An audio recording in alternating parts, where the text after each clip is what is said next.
আসসালামু আলাইকুম এভরিওয়ান, সবাই কেমন আছেন? আশা করি সবাই ভালো আছেন। আলহামদুলিল্লাহ আমিও ভালো আছি। শুক্রবার সকাল সকাল উঠে আমি এখানে পেঁয়াজ কাটি, রসুন, আদা, কারণ কোনোটাই পেস্ট নেই আমার। আজকে একটু পোলাও আর একটু রোস্ট রান্না করব। তো এর জন্য যেহেতু জুমার নামাজ পড়েই খাবে, এর জন্য আমি সকাল সকালই রান্নার প্রিপারেশন নিয়ে নিচ্ছি নাস্তা করার পরই। যেহেতু আমার কোনো কিছুই বাটা মশলা নেই, সবগুলোই পেস্ট করতে হবে, ইভেন বেরেস্তাও নেই। তো বেরেস্তার জন্য পেঁয়াজগুলো কুচি কুচি করে নিয়েছি, আর এখানে আদাটা একটু কুচি করে দিলে ভালো পেস্ট হয়, না হয় এত একটা ব্লেন্ডিংয়ের সমস্যা হয়।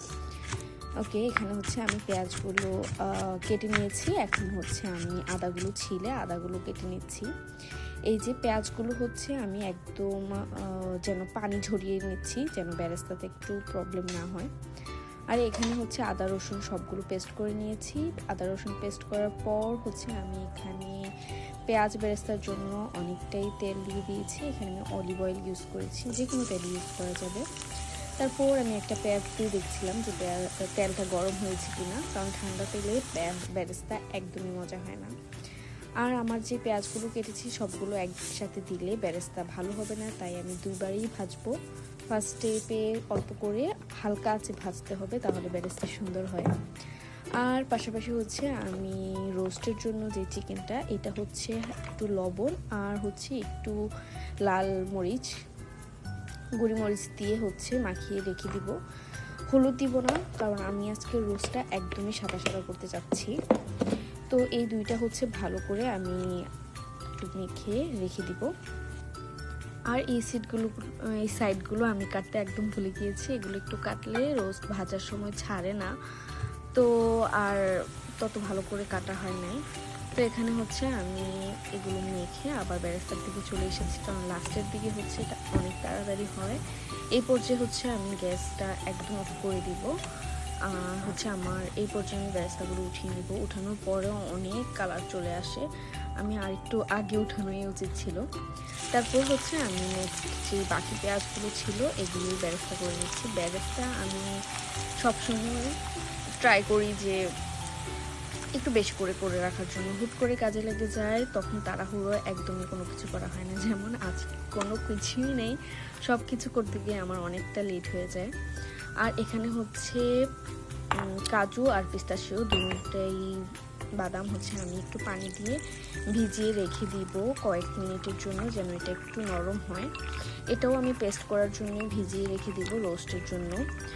এই তো আমি এটা ভিজিয়ে রেখে দিয়েছি। আর এই পাশে আমার বাকি বেরেস্তা যেগুলো, সেগুলো হয়ে এসেছে। কারা কারা ভালো বেরেস্তা করতে পারো জানিও। বেরেস্তা করতে গেলে আমার পেঁয়াজ কাটতে গিয়ে অবস্থা অনেক খারাপ হয়ে যায়। তো এই তো আজকে আমি এত বেশি কিছু আয়োজন করব না, যেহেতু দুইজন মানুষ। আমার হাজব্যান্ড চায় মাঝে মাঝে ফ্রাইডেতে কোনো একটু ভালো কিছু সে খেতে, তো এর জন্য আমিও ট্রাই করি ফ্রাইডেতে একটু ভালো কিছু রান্না করার জন্য। রাতে হোক কিংবা দুপুরে, যে কোনো একটা টাইমে আমি ভালো কিছু রান্না করে থাকি। সব ফ্রাইডেতে যে করা হয় তাও কিন্তু না, মাঝে মাঝে ফ্রাইডেতে একদম সিম্পল খাবারও খাওয়া হয়। বাট আমরা ছোটোবেলা থেকে দেখে এসেছি যে ফ্রাইডেতে আম্মু একটু স্পেশাল কোনো কিছু রান্না করতো। তো এখানে আমার বেরেস্তাগুলো ভাজা শেষ। তারপর আমি সেম তেলে চিকেনগুলো ভাজতে দিয়ে দিয়েছি। আর এখানে রোস্টের জন্য আমি মশলাটা রেডি করছি। এখানে একটু আদা পেস্ট, একটু রসুন পেস্ট, আর 3টা আলু বুখারার মতো, আর জয়ফল জয়ত্রী। এটা আমার পেস্ট কিংবা গুঁড়া নেই, এর জন্য আমি আস্তই দিয়ে দিয়েছি। আর এখানে লাল মরিচের গুঁড়ো দিয়েছি। তারপর টক দই, টমেটো কেচাপ, একটু দারচিনি গুঁড়া, একটু জিরা গুঁড়া দিয়ে এগুলো ভালো করে মিক্সড করে নিচ্ছিলাম। এখানে যেহেতু আমি কালার চাচ্ছি না, তাই হলুদ দিব না। আর আমার পেঁয়াজটা একটু বেশি ব্রাউন হয়ে যাচ্ছিলো, তাই এটা সাইড করে গ্যাস অফ করে দিয়েছি। তারপর মশলাটা দিয়ে দিয়েছি। অ্যাকচুয়ালি সব কিছু করতে গেলে এদিক গেলে ওই দিক একদম নষ্ট হয়ে যায়, তাই আমার রান্নাও লেটই হয়। এই তো মশলাটা এই পর্যায়ে ভালো করে একটু কষাবো। তারপর অনেকটা কষে আসলে এখানে আমি যে বাদামগুলো রেখেছিলাম এগুলো পেস্ট করে নিয়েছি। এখান থেকে 1.5 টেবিল স্পুনের মতো দিয়ে দিয়েছি। এখন এই বাদামটাও কিছুক্ষণ কষাবো, যখন 5 মিনিটের মতো। তারপর হচ্ছে আমি আমার ভাজা যে চিকেনগুলো এগুলো দিয়ে দিব। রোস্ট আমি অনেকভাবেই রান্না করি, এক এক সময় এক একভাবে রান্না করি। দেখা যায় যে তেলের মধ্যেই সবগুলো মশলা দিয়ে দিই, আবার দেখা যায় মশলা সবগুলো একসাথে মিক্স করেও করি। আর এখানে আমার দুধটা যেহেতু ফ্রিজে ঠান্ডা ছিল, তাই আমি এখানে 1 কাপ দুধের সাথে 2 কাপ পানি মিক্সড করি, গরম পানি। তো আমার দুধটাও টেম্পারেচার চলে আসে। তারপর হচ্ছে দুধটা দিয়ে দেই রোস্টের মধ্যে, আর কিছু কাঁচামরিচ দিয়ে দেই। আর পাশাপাশি হচ্ছে পোলাও রান্নার জন্য আমি এখানে চাষি চিনি গুঁড়া চালটা নিয়েছি, এটা আমি একটু ভিজিয়ে রেখে দিব। পোলাও রান্না করার সময় আমি সবসময় ট্রাই করি 1 ঘন্টা আগে চালটা ধুয়ে কিছুক্ষণ ভিজিয়ে তারপর হচ্ছে পানিটা ঝরিয়ে রাখার জন্য, তাহলে দেখা যায় পোলাওটা অনেকটাই ঝরঝরে হয়। তারপর হচ্ছে আমার এখানে রোস্ট রান্না একদমই শেষ, লাস্টের দিকে আমি কিছু বেরেস্তা দিয়ে দিচ্ছি। বেরেস্তা দিয়ে যদি রোস্টটা করা হয় এটা অনেক মজাই হয়। তো আমি সবসময় ট্রাই করি যে রোস্টে একটু বেরেস্তাটা বাড়িয়ে দেওয়ার জন্য। আর আমি মাঝে মাঝে ঘি ইউজ করি, তো আজকে আর করলাম না। তো আমার রোস্ট রান্না শেষ। এখানে হচ্ছে পোলাও রান্নার জন্য আমি এখানে একটু তেলে একটু আদা বাটা একটু রসুন বাটা নিয়ে নিয়েছি।